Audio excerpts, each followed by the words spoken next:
day and welcome to another edition of Citizens Movement Radio News. Today is Monday, 6 October 2025. I am Ronald Ondongwa, ready to bring you the latest news and updates. Here are today's headlines on Citizens Movement Radio News. Fear not, says Advocate Chamisa as he dispels ZANU-PF rumors about him quitting politics. Mnangagwa is unelectable, says Mkwananzi. And wilting Sadiq palm trees, a reflection of government failure, says Mahere. Now let us delve into the detailed stories.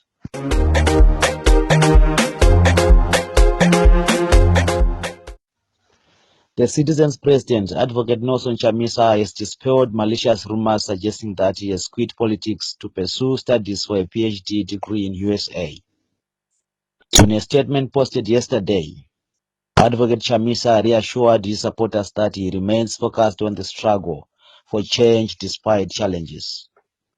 Meanwhile, citizens in Mashonaland and Central Province have said that they have so much confidence in Advocate Chamisa's leadership and are ready to join his new political movement. Opposition spokesperson Promise Mkwananzi has said Emmerson Mnangagwa knows he is unelectable. Hence, he is pushed to postpone the 2028 general elections. In an interview with Blessed Mhlanga on the Free Talk Show, Mkwananzi also dismissed ZEC as not fit to conduct a credible and fair election in Zimbabwe. Let us tune in. If you call for an election today, Mr. Mnangagwa will not win that election. But that explains why you have been missing. Let's talk about calling off the elections. Yes. No. Let's talk about calling off the elections. Zimbabwe Electoral Commission has been calling for numerous by-elections. You have not been participating because you are afraid that participating you'll be walloped. Zimbabwe Election Commission is unfit to call for any election, and that is even underwritten by SADC. It is a body of criminal elements led by that lady. They have no credibility whatsoever to conduct an election in this country. What have they done about the SADC recommendations for free and fair elections in Zimbabwe? Nothing. What have they done to clarify all the accusations against them from the 2023 elections? Nothing. What have they done to announce the official figures of the presidential election of 2023? What have you done to make them do that? Because they are a constitutional body.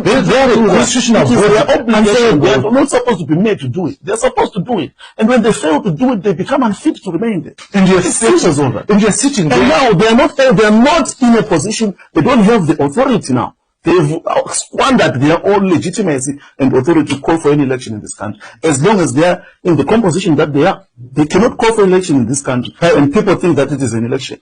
And that explains why Mr. Mnangagwa is not willing to go to election in 2023. If an election was it would be a go over, and he would have wanted an early election.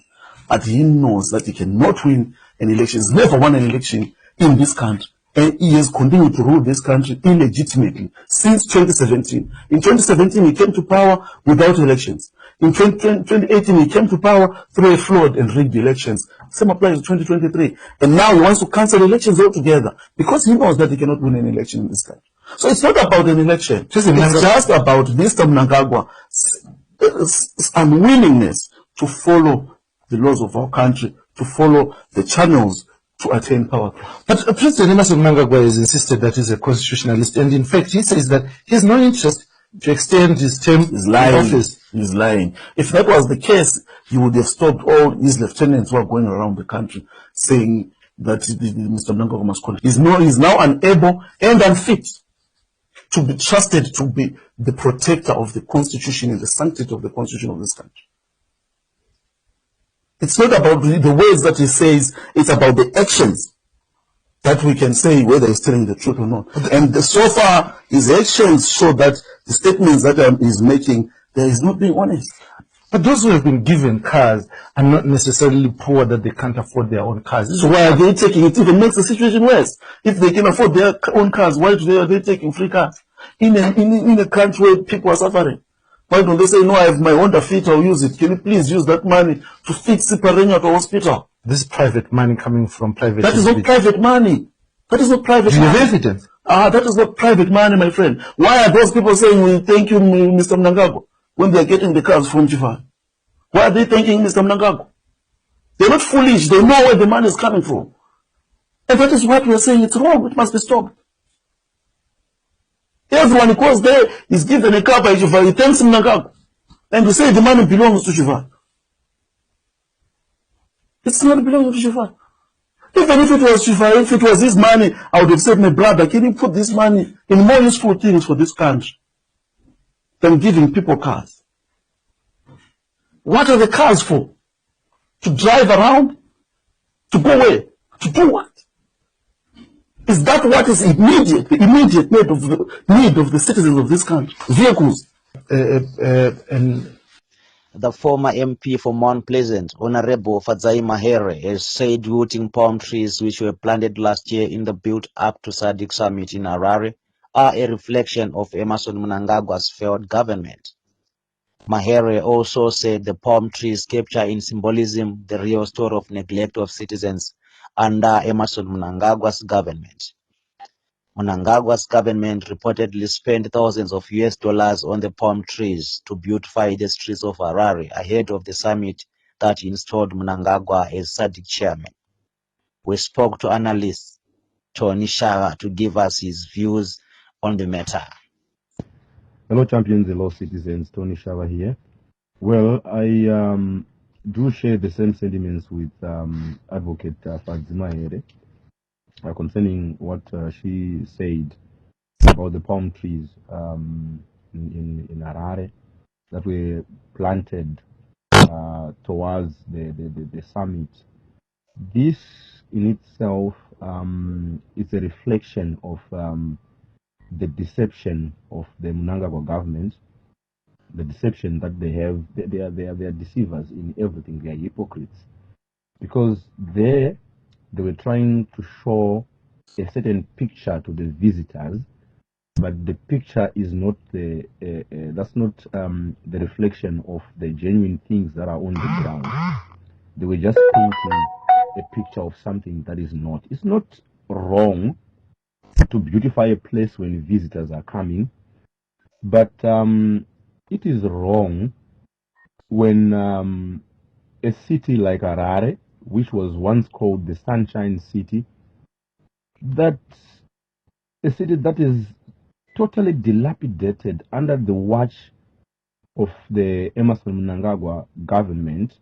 I know they say that the city is run by the opposition councils, but do we still have any opposition to talk about? Do we still have any opposition? And even if the councils are run by the opposition, but still the money that they use is not only the money that belongs to the council that they use. They must also get something from the government, because what the council will have shows what the country, the government on itself has. Because you cannot have a government that is capable and then have a particular city that you say is incapable. We are supposed to be having a running government. If we have a running government that supports its people, it's not going to be difficult to have a running city that is beautiful. So it's totally hypocritical to just plant those palm trees and then totally forget about them. Now what we are seeing is the true picture of the city of Harare, what it is. You know, it has lost its glow. The city of Harare. It is no longer the Sunshine City as it used to be called. It's now a thing of the past. And everything, the wilting of those trees, they are a sign of, you know, the state of affairs in the government of Zimbabwe. How they failed everything. There is nothing that is still running in Zimbabwe. It's not only about Harare. Everywhere. This is the predicament we have as Zimbabweans. This is the trouble we have. We need new leaders. We need a new government. Thank you. The opposition aligned to Advocate Nelson Chamisa gathered in rural Bulilima in Matabeleland South Province over the weekend in solidarity with Honorable Vekezela Maplanga's family, which had a tombstone unveiling ceremony for her parents. Senior opposition officials, including organizer Honorable Amos Chibaya, Honorable Gift Ostalosi Ziva, Queen Maligwa, Eric Gono, and many more attended the event. In his speech, Honorable Siziva condemned successive ZANU-PF governments for marginalizing the area, which is home to minority groups like Kalanga, Sutu, and Tswana people. Let us hear Honorable Siziva speaking.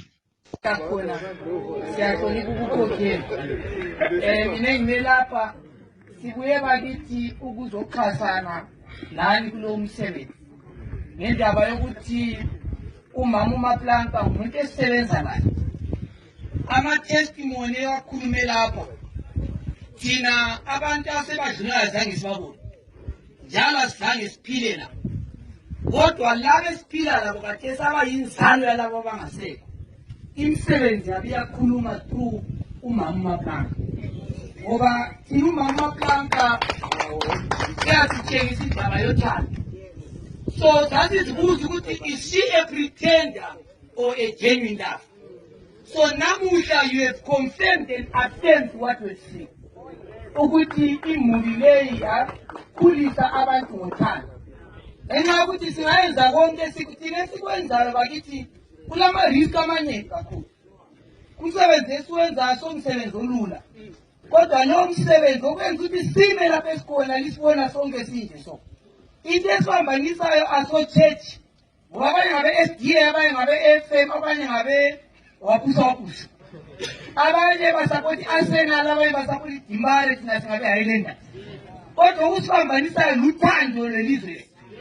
Yikho elisifundise khona bakithi siyalifunda kini ama-testimony akade ephuma lapha ayibufakazi. Ubaba uChamisa sisenza umkhankaso ngomnyaka odlulileyo. Wabona uthando lolo abanye thina singabaliboni. Wasuka all the way, sasile rally eMzarabani. From Zarabani drive ubusuku bonke sisiya phansi le ebulilini ethena mfuna ukuyagcoba khona ukuze ngisupporte lo mama ngokuthando alwalo nelizwe lakhe. So yikho libona sisukume lapha sonke sidonswe luthando ngoba inhlanganiso yethu ibanjaniswa luthando lokuthi iZimbabwe ikwanisa ukusebenzela wonke umuntu wethu ungale noma ungale. Thina okusibambanisayo ukuthi sonke sikwanisa ukuphila kuhle. Yikho esikulandileyo. Ngiyabonga nabisela kubasasebenzi. Citizens have been urged to act now against a plot by Emmerson Mnangagwa to extend his way in power beyond 2028. This was said by a senior opposition figure, Senator Jameson Timber. Posting on his social media platforms, Senator Timber warned that it will be suicidal for citizens to allow Emmerson Mnangagwa to violate the constitution in order for him to stay in power. He warned that once Mnangagwa gets his way to extend stay, he will further entrench dictatorship. There is public outcry after Robert Mugabe Jr., the son of the late ZANU-PF dictator, was on Friday granted 300 bail for possession of illegal drugs. Human rights defender Robson Chere said there is a law for ZANU-PF members and another for the rest of Zimbabweans who are often denied bail at magistrates' court, even when facing minor offenses. Let us hear Chere speaking. The release of Robert Mugabe Jr. is a testimony that our judicial system is captured, like as we always do. They see those who are politically connected, they just try to arrest them to cover up and release them, which we can term as a catch and release.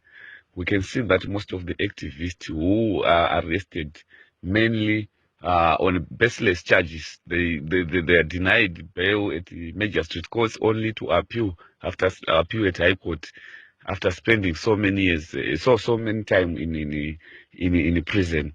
Myself, I spent 35 days in a remand prison with other pro-activists. Job Scholar spent almost over a year in prison, but we see people committing high crimes Like the Robert Mugabe Jr. was found in possession of dark and cocaine. Also, we have seen Priska Mfumira, who was even charged with corruption involving millions of dollars. But all these people, Wajajena, to mention the Wajajena, because they are connected to ZANU-PF big fishes, they will just apply a catch and release. But that's what not the judicial system should work. So we really encourage citizens to put pressure so that there can be an independence between the judiciary and the executive, so that even those who are politically connected, if they commit crimes, they must face justice instead of trying to fool people by arresting them but releasing them. 4 armed robbery suspects, who include 2 South African nationals, were shot dead in a gun battle with police near Norton on Friday. 2 CID homicide detectives were seriously injured and are receiving treatment in hospital. Police said the gang, which was connected to at least 5 armed robberies, had crossed from South Africa to commit robberies in Bulawayo, Harare and Kwekwe. A Toyota Axio getaway car, 2 pistols and clothing linked to a recent robbery in Harare were recovered at the scene of the shooting. Police vowed to continue cracking down on such syndicates. French Prime Minister Sebastien Lecornu resigned this morning, just hours after announcing his new cabinet. His tenure, which lasted less than a month, ended abruptly amid France's escalating political crisis. President Emmanuel Macron had appointed Lecornu in an effort to restore stability following recent elections, but his sudden resignation has deepened uncertainty and underscored the ongoing turmoil in French politics. In our sports news, Ngez Platinum coach and Warriors assistant coach Tekshua Chiragui has been condemned by football fans following his violent behavior at Rufaro on Saturday in their match against Dynamos. Chiragui was captured on camera assaulting one of his players, McDonald Makue. The Premier Soccer League has since issued a statement condemning Chiragui's behavior and said they soon begin investigations into the case. Chiragui has since issued an apology to the football fraternity and announced that he will step aside from his national team role in the upcoming World Cup qualifiers. Harare Giants, Dynamos, moved out of the relegation slots after playing to a 1-1 draw with Ngez Platinum on Saturday. Here are results of Castle Lager Premier Soccer League matches played over the weekend. Chicken Inn 0, Scotland 1. Manica Diamonds 0, Triangle 2. 2-1-3, Kwekwe United 1. Simba Bora 0, Caps United 1. Mowers 1, Greenfield 0. ZPC Kariba 2, Bigita Minerals 0. Rangers 0, Highlanders 0. FC Platinum 0, Yada 0. In the English Premier League, Arsenal shot to the top of the league after dismissing West Ham 2-0 at the Emirates Stadium. Here are full results of matches played over the weekend. Manchester United 2, Sunderland 0. Chelsea 2, Liverpool 1. Brentford 0, Manchester City 1. Everton 2, Crystal Palace 1. Wolves 1, Brighton 1. Aston Villa 2, Burnley 1. Newcastle 2, Nottingham Forest 0. Leeds 1, Tottenham 2. Bournemouth 3, Fulham 1.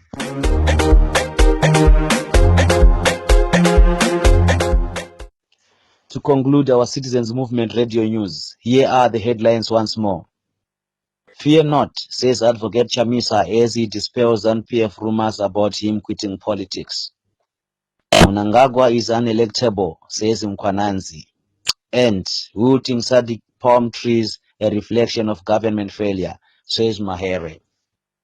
This news bulletin has been brought to you by Ronald Wondongwa with the help from Citizens Movement Radio News team. Have a good day.